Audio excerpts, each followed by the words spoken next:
relationships, drama, philosophy. Relationships, drama, philosophy. Balls Deep. Hello and welcome to episode 23 of Balls Deep. Welcome, welcome. We are very excited to be here. We've had a pretty busy week. We have. Why we're laughing is it's quite bizarre because we just recorded this intro a moment ago, but thought the mics weren't working properly. And it's really funny because we just said exactly what we just said, so it just felt a little weird. But from this point forward, it's quite different. We are excited. I am quite tired, though. I don't know about you, baby. Yeah, I'm absolutely shattered. Yeah, I think my body feels pretty done in, and we'll explain why. Well, to be fair, I shouldn't be moaning because I've had a much easier 2 weeks than Shelby, so yeah. Well, let's start with the reason why we're both tired mostly is because yesterday we drove 2.5 hours to Cheshire? I think it's Cheshire, I think. Yeah. It's where Paula Radcliffe is from. Yes. So you can fact check us there. Apparently she lived like 10 minutes away from where we were, apparently. Yeah, something super close. And the reason that we were there was because last year we found out about this race. It's on a GP circuit. I'm like, that's pretty cool. And the medals were pretty cool. And we're like, we want that medal. Yes. Motivated by shiny things. Medals are important. Just if there's any running competitions out there, if there's anyone who's a running organizer listening to this, give medals. People love a medal. They love certificates are boring. You know, I've been handed all sorts, and as much as I appreciate the mementos, but I've been given certificates. I got given a towel once. I mean, it had a pretty cool design on it, but I want a medal. Yeah. I want a medal. If I do something tough, I want a medal. It's just the chain of it, the sound of it hitting another medal. I don't know. There's something special about it. Putting it around your neck. It just feels good. The worst one I got is I got a wooden block once. I'm not joking. It's a cut wooden block, and then they've burnt like the logo of the running thing on it. I'm just like, oh, I don't want a wooden block. I want a medal. Well, maybe it's because like people running ultras have like already got lots of medals from marathons. I want more. I want more. Well, I think the Spartan's pretty cool, where you get like a third of a medal. Yeah, that's cool. I love that. Well, they do it best, don't they? Because what they do, you have the medal, and then you have a third. You have an additional piece for the medal, which is like the third of the trifecta, they call it, because there's 3 different levels: the sprint. I don't know the middle one, then the beast. And basically, if you do all of them in a season, which is within a year, some people you can even do it in one weekend, which you then get another plaque on top of that.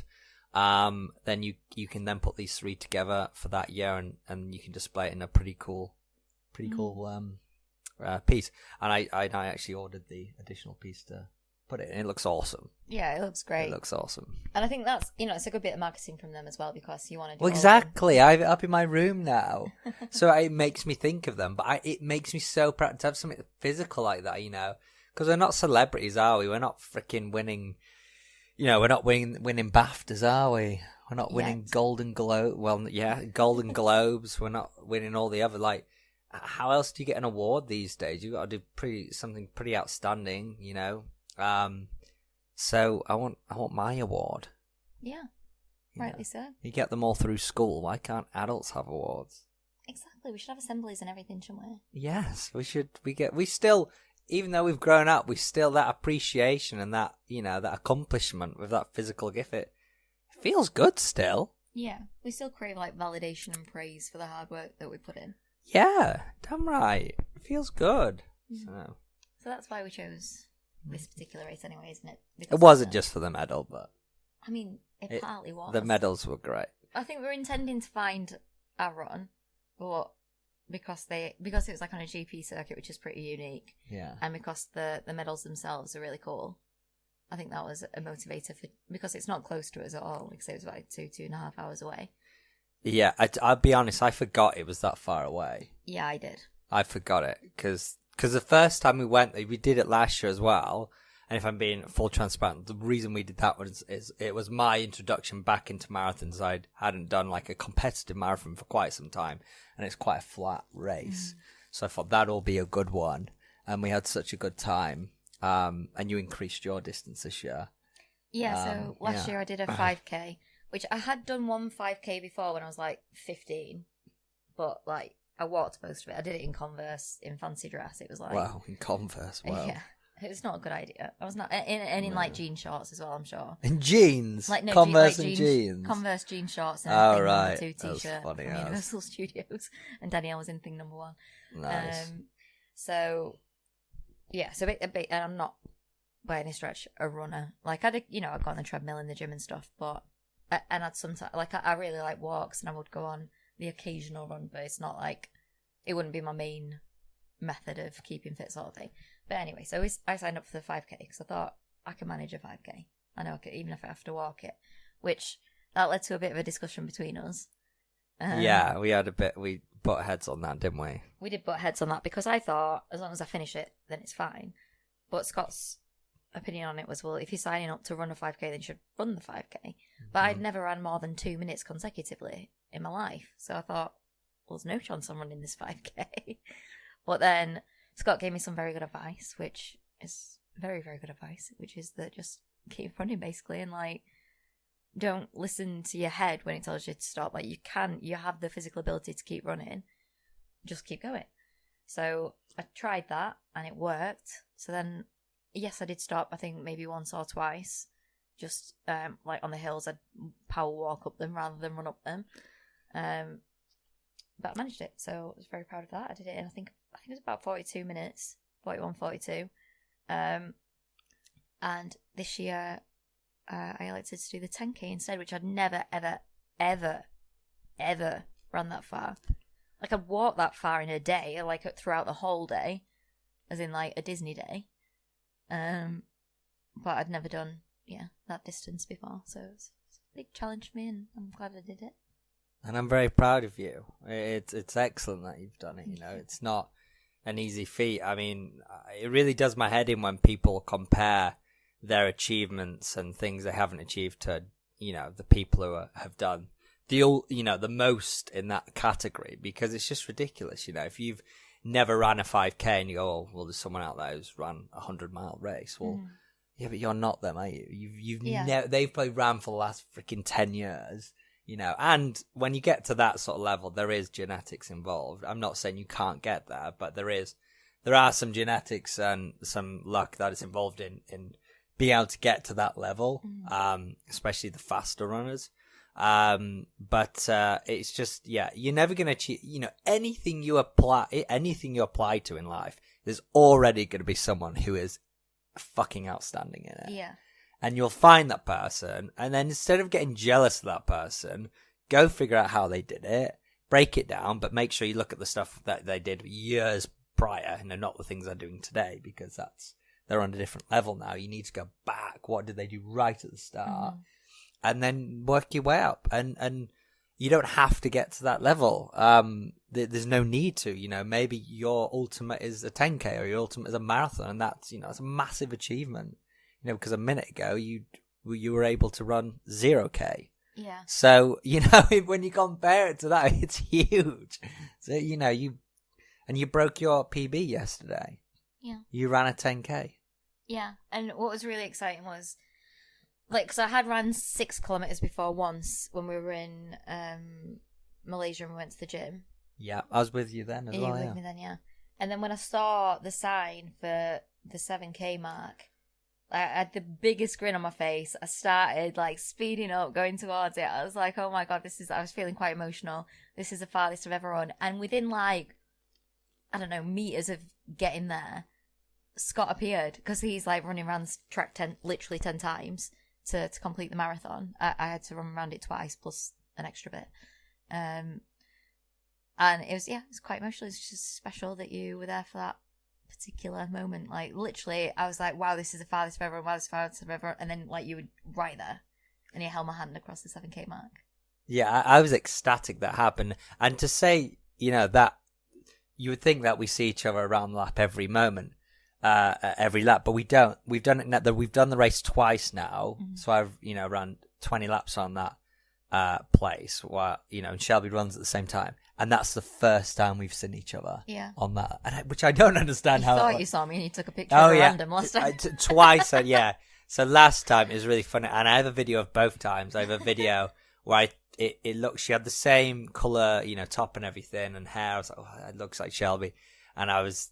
Running up to ready to excite, and then I turned the camera to her, and oh god, that's not Shelby, that's not Shelby, that's not Shelby, that's not Shelby. I just sort of sprang off. But yeah, that was the first time and only time we've actually seen each other on the track. Yeah. Which so it was quite amazing. It was at that moment, and I've got that recorded as well. Yeah, so exciting. Maybe we can throw that in a short. Yes, and I've also just found out because I got an email when I just said right before we recorded this, I was looking at the photos of the event. And I thought that I did it in 1:24 because that's what it was like on the results. But actually, my chip time was 1:23. So I'm over. Well, yeah, you want to go by chip time, yeah, exactly. 1:23, yeah. Overjoyed with that. Absolutely, because 1:23 in a second, I think it was. So it was like nearly 1:22. See, 1:22, and that's 7 minutes quicker than you anticipated. Yeah, which is crazy. Which is, in running terms, that is a lot. Yeah, that's like an extra kilometre. Well, not quite, but it pretty much is. Yeah. I mean, yeah. But I was because right at the start they say how long do you anticipate it's going to take you, and they had paces, and they call out the fastest paces, the fastest paces first. The pasties. The pasties. And I'm like, yeah, that's me. I'll have a pasty. Yeah, yeah. Can we bin this off and just have the pasties? Yeah, literally. He wants to give up now and have a pre-pasty for at least getting here. That'd be great. That would be great. Also, very quick side note: they had non-alcoholic beer, and it had all gone by the time I got there, which wasn't that late. What? And then the people working there had commandeered them. Like the guy the guy who didn't congratulate me. What dicks?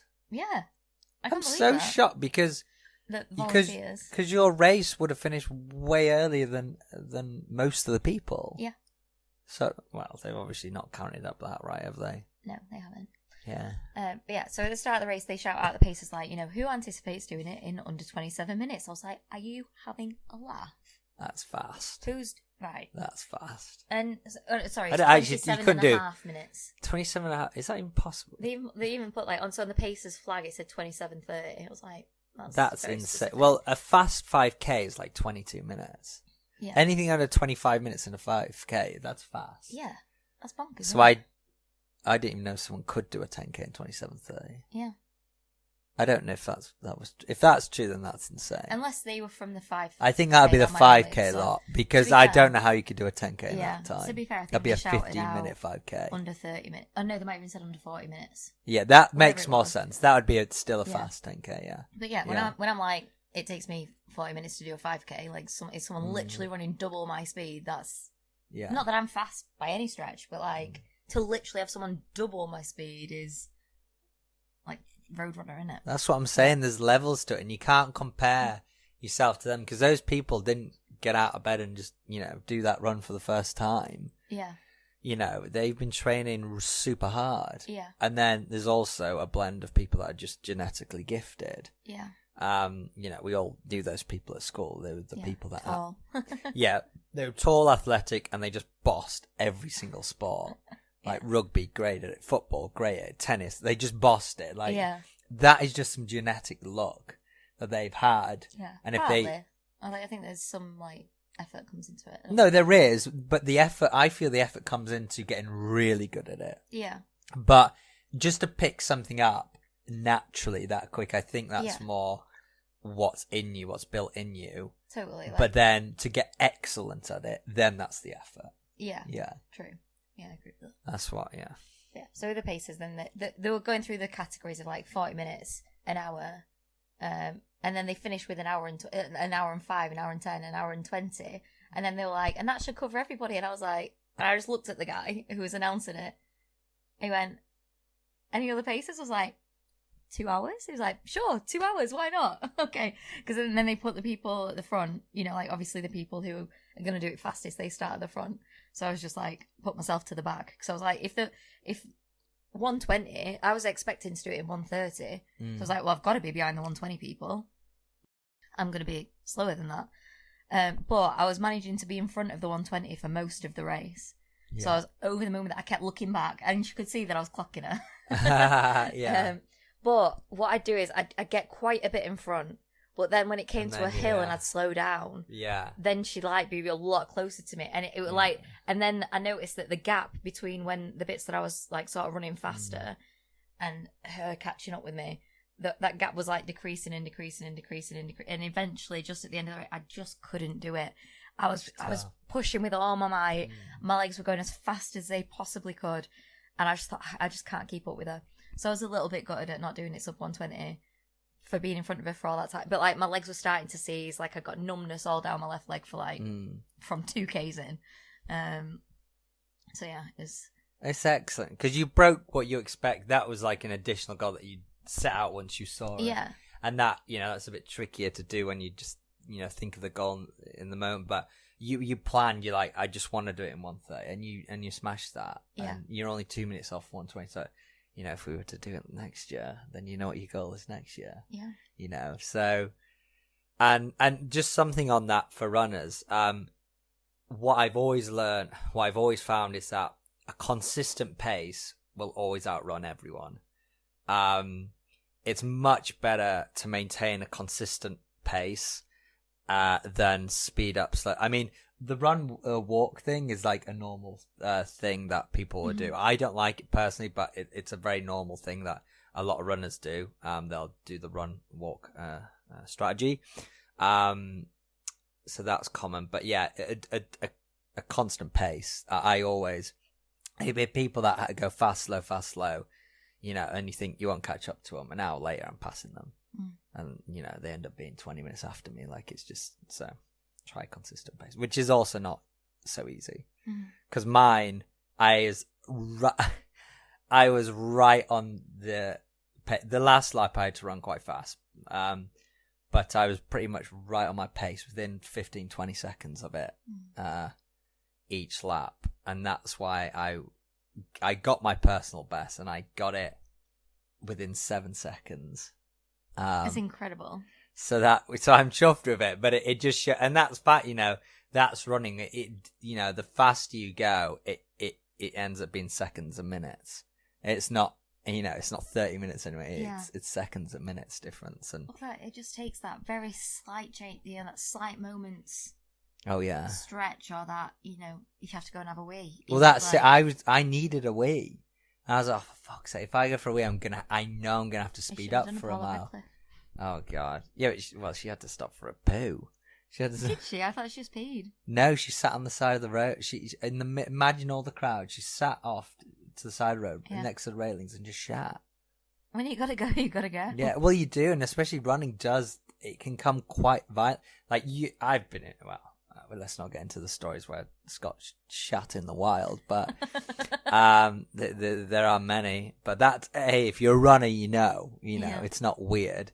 I mean, it was a bit weird when I did it outside a Cub Scout house, but that was maybe I shouldn't have said that. Just to be clear, I didn't know it was. I was in the forest. I ran around this area. It was close to the house, and I, dropped my kicks. I was in the forest. I obviously always go behind bushes, do it, and then I could see this field in front of me, and no one was on that field, might add. And then halfway through doing it, loads of like Cub Scouts came out to do like games on the field. I was like, oh shit. And I'm not joking, they were like I don't know, 50 meters away from me. Oh my god. Maybe 100. I don't think so. I could see them. I don't know if I should be saying this because I'm gonna get freaking arrested for this, but I just want to be clear, I was there to poo and leave. And when I saw them, I quickly, pulled up my kicks and I ran off. But yeah, that's part of running. You poo in strange places. There you go. Yeah.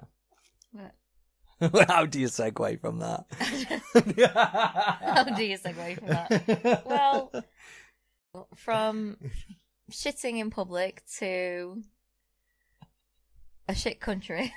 No, I can't say that. A shit country. Which country were you talking about? So, I mean, I love the USA, but is it what's the word that I would use to describe my feelings towards it? Probably a love-hate relationship, I would say, because I've been there so many times and I have so much love for a lot of it, but I feel like it's going down the toilet. Hence why I said shit country. I think the easy way to summarize it is it's a fun holiday. It's a crap place to live. Oh God, yeah. And that's gonna offend a lot of people. And if you like it, then happy days. I think there's obviously gonna be some towns we'd enjoy, but I just think there's just parts. The three things for me is: one, I can't be asked driving to everything I need. Mm-hmm. Two, the violence for me is just too scary. Mm-hmm. And I've forgotten the third one. Healthcare. Healthcare, I think, was the third one. Yeah. Healthcare. That's a bit of a nightmare there as well. Yeah, well, I put my blood type card in the back of my phone, and I set my home screen as my travel insurance, just because I'm terrified of. So I know, maybe this is like, what's the word? Maybe it's like an exaggeration where people say that they won't operate on you if you don't have insurance, but I'm not sure that they would. No way. I just realised my third one wasn't that. It's tipping. Oh, I can't get on board with it. I think I'd be bankrupt if I lived there. I had an Uber driver guilt trip me into tipping. The first one to pick me up from the airport, she was like, yeah, I had a businesswoman and she didn't tip. She was like, you don't have to tell me if you're here on business, but, the company pays for it, so why would you not just tip? I was like, okay. Yeah, F off to that, to be honest. Yeah. But it's just for everything. Even Starbucks. I ordered a coffee, and then you pay, and on the screen, it's like, how much of a tip would you like to add? And it starts at 15%. I'm like, jeez Louise. Christ. And then they're like looking at you expectantly, like, what do you do? But it's like that in Aftershock when I bought a t-shirt at the festival. That's the stupidest one, yeah. Yeah, like when you're at a gig and you ask for a t-shirt, it literally turned around, picked up the t-shirt and passed me it, then spun the iPad around for me to pay, and it was like, how much would you like to leave as a tip? I was like, fuck all. Yeah. Because all you've done is picked up a t-shirt. I know, right? What do you mean? How much would I like to tip you for the t-shirt? Yeah, I just don't agree with the logic. Oh, we do that because they don't get paid enough. We'll pay them enough.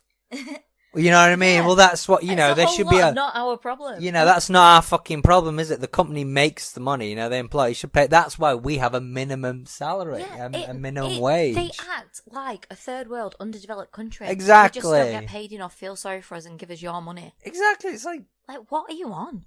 Like, what world are we living in where the world's largest economy can't pay their employees?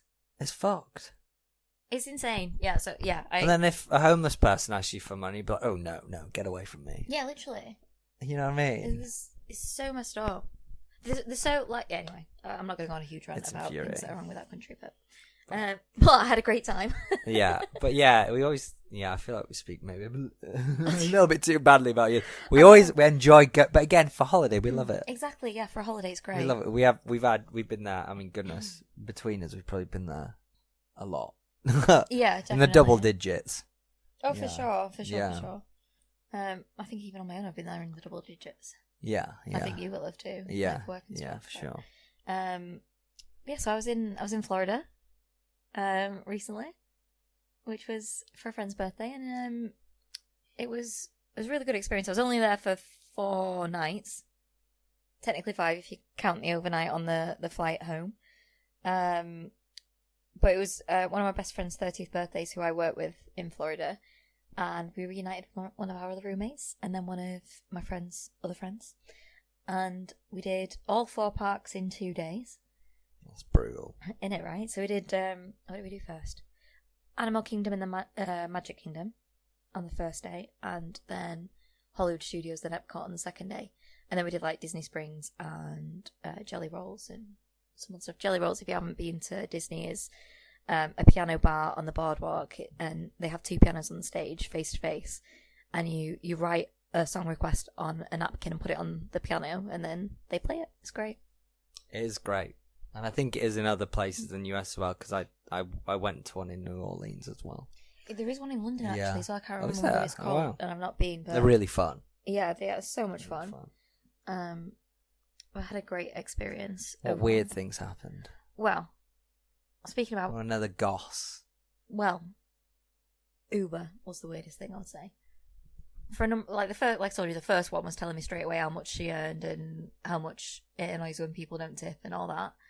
And she had a massive sign on the back of the driver's seat and the passenger seat, a sign saying, "By entering this vehicle, you consent to being audio and video recorded for my safety." I'm like, okay, Jesus. which is fair. No, I just a bit intense, but I that's totally respect it was that. a woman, so I think extra that's understand that. I think that's a good idea. But then the weirdest Uber driver I'd walked from my hotel to Walgreens and the Dollar Tree to get to get this seasoning that's really great. It's like a salt and pepper and garlic salt. Oh yeah, I thing. spilt it. Oh, it has two sides to it, as you know, like most seasonings do, but the side with the holes in it are massive. Yeah, massive holes. And I didn't realise, and I put it on my Sunday dinner last night, and it just all came out. So I had very salty potatoes. But it was still great. Good. So I asked the Uber driver to pick me up there. I ordered the Uber there, and he was driving around in circles for hours. That was weird. And then I noticed that he'd only been driving for a month and had like 41 rides or something. I was like, okay. So maybe he's just not familiar with the area, or I don't know. But then he came in the entrance to the car park, which like there's Dollar Tree, like Walgreens and restaurants and stuff there, and he just stopped in the entrance. Like, he didn't come into the car park. He just stopped in the entrance, and like he was looking at me, like I guess trying to figure out if it was me. But then a car came up behind him and pipped him to move, and he just didn't move. So I kind of gestured to like there were like loads. It was a nearly empty car park. So then he came around the corner and he just like went horizontally across a load of parking spaces. That's weird. So anyway, I went to get in the driver's side because I always sit behind the driver because that's the safest place. I don't know where I heard that before, but because they can't like grab you, they can't, it would be really difficult for them to. Smart. So I tried to get in that side, and he just went other side. I was like, right, okay. So I went in the other side, but I still slid across to behind him. Put my seatbelt and everything, and he set off, and he started asking me if I worked here. So I just said yes, because I thought, none of your business. I'm not telling you my life story. Man I've never met, and who was just rude to me. And so when we set off, but then he kind of like, he looked up in his rearview mirror, and he was full on staring at my chest area. I did have a badge on saying like I'm celebrating, because we were celebrating my friend's birthday. Yeah. Could have been looking at that, but it was like, it was doubt weird. it. Doubt it. Yes. But then as we go in, he said, I can't drop you off at Hollywood Studios. I was like, what do you mean? And he said, well, they don't let Uber drivers in, so I have to drop you somewhere and you get a bus. I was like, that's not correct, unless it's totally changed since the last I was there. So anyway, so I rang Alicia. I was like, Uber driver's saying he can't drop me off outside. He's got to drop me off to get a bus. And she was like, that's definitely not correct. She was like, do you want to get out and we'll come and find you? I was like, no, it's fine. So I said to him, no, you can drop me off. I've confirmed it with my friends. They work at that park. I said, I don't work at that park. Because he was asking me how I normally get there. I was like, well, I normally get the cast member bus. Like, so I was like, I don't want him, to know that I'm just here on tourism. And so anyway, he took it, as we were driving, he kept saying, so I'm going to drop you off in 2 miles. I'm like, yeah, at the pin where I've put on Uber. He's like, yeah, but they won't let me in. I'm like, they will let you in. Like, just take me to the bin. Anyway, so we go in, then he's like, right, I'm going to take the next left at the traffic light, and that's where I'm dropping you off. I was like, yeah, at the pin. Like, where I've put on Uber. What are you talking about? So anyway, so then we pull up finally, and it is, like, where the Disney buses go, but it's right outside Hollywood Studios, and I can see the Tower of Terror. So I'm like, right, great, I'm here. So then I tried to get out the door, and I couldn't get out the driver's side. And he was like, that one doesn't open, remember? I was like, oh yeah, okay. So I went to get out the other side. He went, do you remember I told you when you got in you can't get in that side? So I said, yeah. And he went, well, why did you try and get out then? I was like, bye! Strange man. He just sounds... But you didn't even say the Oh, God, no. key bit. That's why it's creepy. So he said, one of the things when we were going, he was like, oh, I thought I'd be picking you up from Palm Parkway. I was like, excuse me? He went, yeah, I thought I'd be picking you up from the hotel on Palm Parkway. Which I was staying on that. There are a few hotels on there and it is like a popular place. I was like, that's a really weird thing to say to me. Especially when I've said that I'm not here on vacation. And did he know that you were staying at that hotel? I'd never told him that, so I have no idea how he would know that. But anyway, yeah, the whole thing weirded me out. And then when I got out the Uber, I noticed that one of the buses said Hollywood Studios on it. So even though I knew I was at Hollywood Studios, I jumped on the bus, don't know why.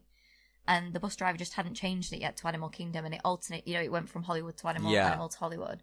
And then we set off, and I thought maybe it just takes you inside the park, or I don't know what I thought, to be honest with you. I was just really freaked out. But yeah, when I got halfway there, I was like, yeah, this is going to Animal Kingdom. And then I just had to wait on the bus. So he got you to the right place then, and then you went to the wrong place. Yeah, because I listened. So I don't know why I listened to him. As weird him as he was, he got you there. Yeah, but he told me I had to get on a bus, and I got on. Why did I get on? I just wanted to escape him, basically. Yeah, he was an odd guy. For me, the odd bit about that is knowing where your hotel was when he had no.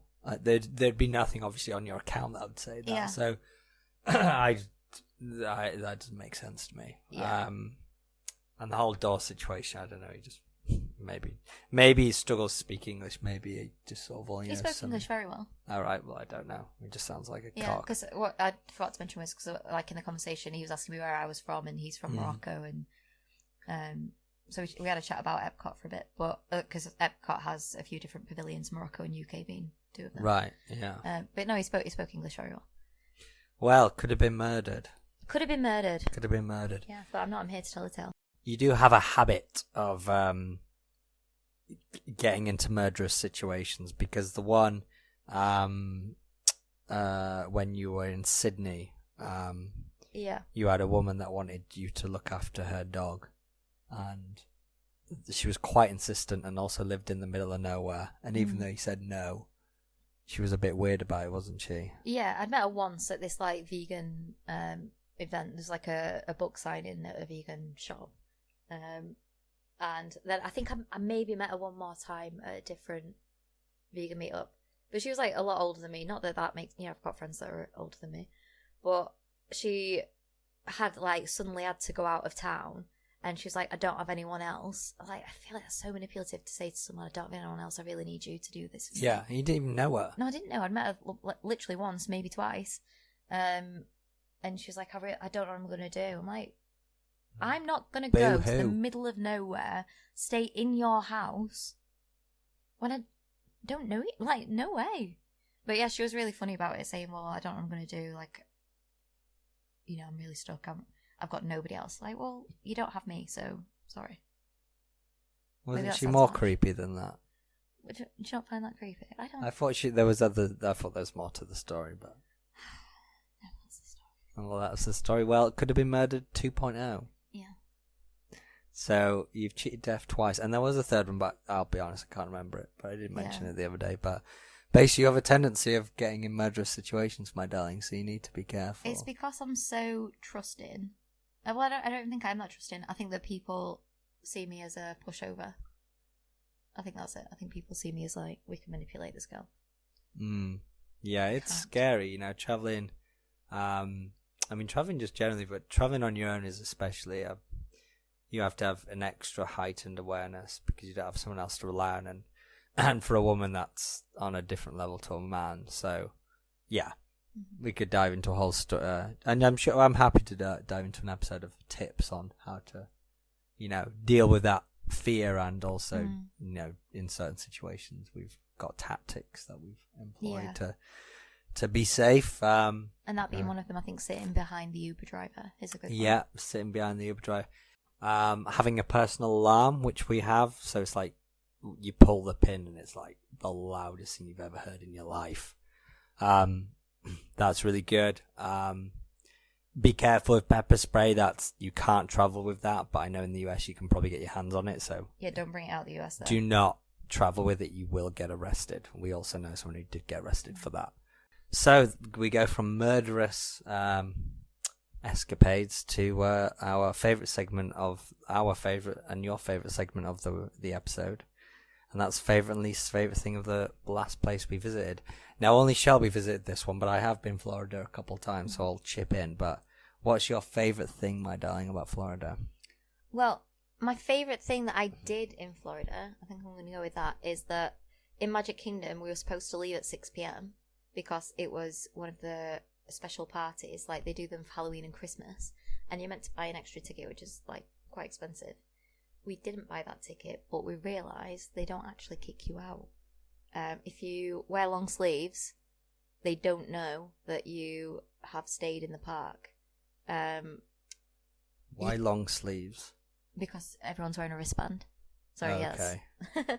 Because everyone has a wristband, so if you wear long sleeves, particularly for a Christmas party, no one's going to notice that you haven't got it. However, you can't get any rides at that point, but you can stay and watch all of the shows and the parades, see it snow on Main Street, so you can really experience the Christmas party without having to pay that additional cost. However, you can't go on the rides. But yeah, so that was really cool. Favourite thing you did? But what about your favourite thing about Florida? My favourite thing about Florida... Is it the Disney parks? I mean, that would make sense. I think it is the parks, yeah. Yeah. I mean, why else are you going to Florida? Sorry to the Floridians. I did see an alligator at Gretchen's house. That was pretty exciting. Oh, yeah, you sent me a photo of that. Yeah, alligators are fun if they're from afar.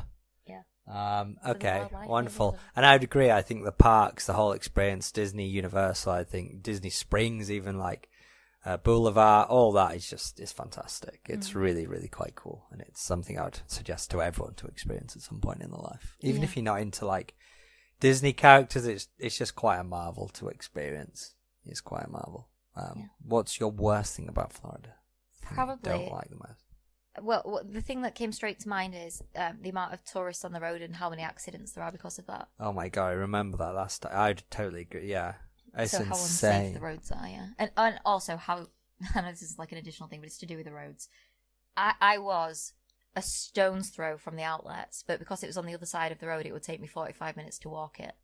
See that? Whereas it would take me literally 5 if I could cross that road. And that goes to my number one point of what I don't like about living in the US is driving everywhere when it's 2 minutes away. It's so silly. But it's, yeah, I agree with you. The crash, it's insane. I mean, when we last went, it was unbelievable how many like every day. Like, that's not an overstatement. We would see a car like turned over or like smashed into a truck. Yeah. It was insane. And I think we even, I remember we had a scare, the driver nearly crashed. Yeah, someone stops all of a sudden, like really randomly. Yeah. And he came from like an inch from just smashing into the back of him. I don't know what it is, just because, I don't know, Florida. Maybe it's just so many tourists are there. It's just, I think it's that. It's just because it's all tourist driving. Because people don't know that you can turn right on a red and like so many. Yeah, that'll get you. I tell you what, that gets you. You know, the other side won't get you. You'll get used to that pretty quickly, but turning right on a red will confuse the hell out of people. Yeah. You can't turn left on red. You can only turn right on a red. That will throw it. And if someone's pipping you behind, it's probably because you're in the right lane and it's red and they're saying, hey, you could turn right. So that's probably why you've been pipped if it's still red. Yeah. Yeah. So that's it, really, I think. We thank you for taking a break from your day to get balls deep with us. And remember, until next time, stay ballsy. Dive deep. But don't forget your snorkel. Balls deep.